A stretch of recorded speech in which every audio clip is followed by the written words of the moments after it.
In which aspects are you most excited about the AEC? Well, I think ASEAN, the fact that the leaders of ASEAN have set some very concrete targets in terms of tariff reductions, in terms of connectivity, in terms of removing non-tariff barriers, is a good thing. Now, I also want to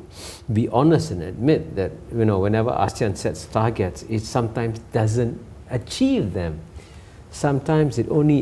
implements 70 to 80%, but that's okay. That's okay? Even if they implement 70 to 80%, as long as ASEAN keeps moving forward, that's good for ASEAN. So it's okay to set ambitious targets, and it's okay to underachieve them if you can't achieve all of them. ปัญหาใหญ่ปัญหาหนึ่งของภูมิภาคอาเซียนคือข้อพิพาทในทะเลจีนใต้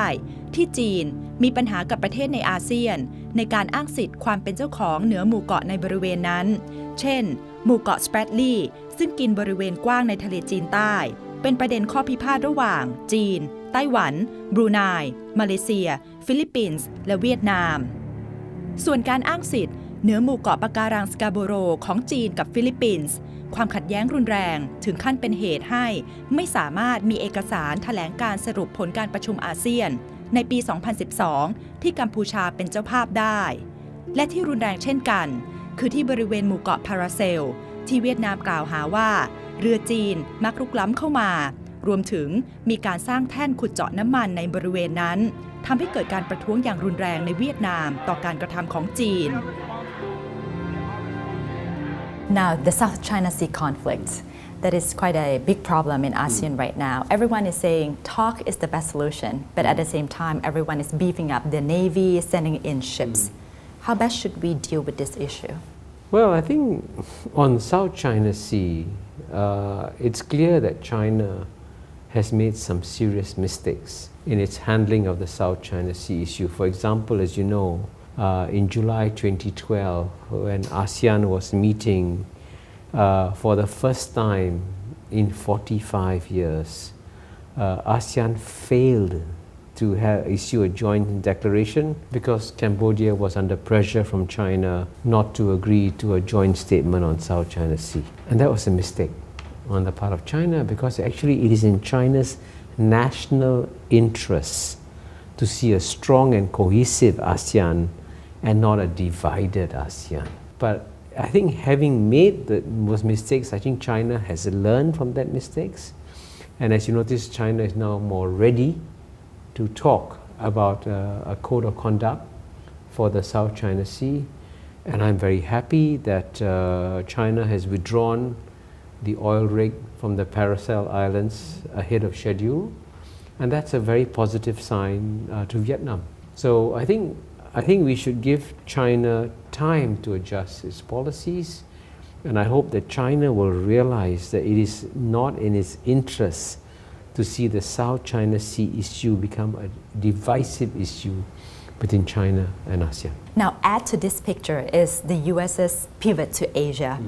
Will we see a rising tension between the US and China? Actually, if you follow the logic of history, for thousands of years, when you see the number one power in the world and you see the number one emerging power in the world, there should be rising levels of tension as one passes the other, right? The number one power in the world is United States. The number one emerging power is China. China is about to overtake the United States as the world's largest economy. You should be seeing rising levels of tension between the two. Instead, you see relative calm, which is amazing. This is extraordinary. People don't realize that what we have today is an unnatural geopolitical calm between China and the United States, and we should appreciate it, and we should thank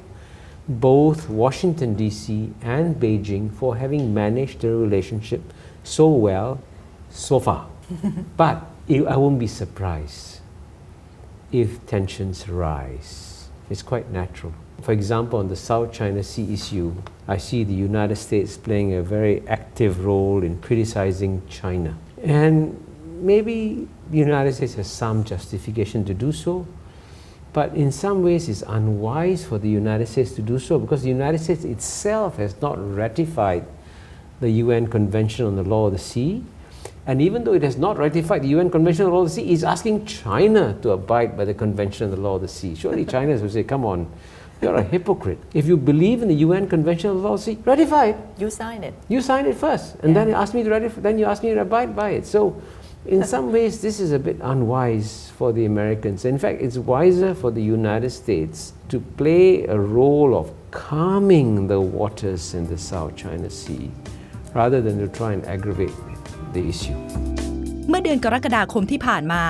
กลุ่ม BRICS หรือกลุ่มประเทศที่มีการพัฒนาทางเศรษฐกิจอย่างรวดเร็วซึ่งประกอบด้วยประเทศบราซิลรัสเซียอินเดียจีนและแอฟริกาใต้ได้ตกลงตั้งธนาคารเพื่อการพัฒนาเพื่อให้ความช่วยเหลือทางการเงินแก่ประเทศสมาชิกในกรณีเกิดวิกฤตธนาคารเพื่อการพัฒนาของ BRICS นี้ถูกจับตามองว่าเป็นความท้าทายโดยตรงต่อสถาบันหลักอย่างธนาคารโลกและกองทุนการเงินระหว่างประเทศ IMF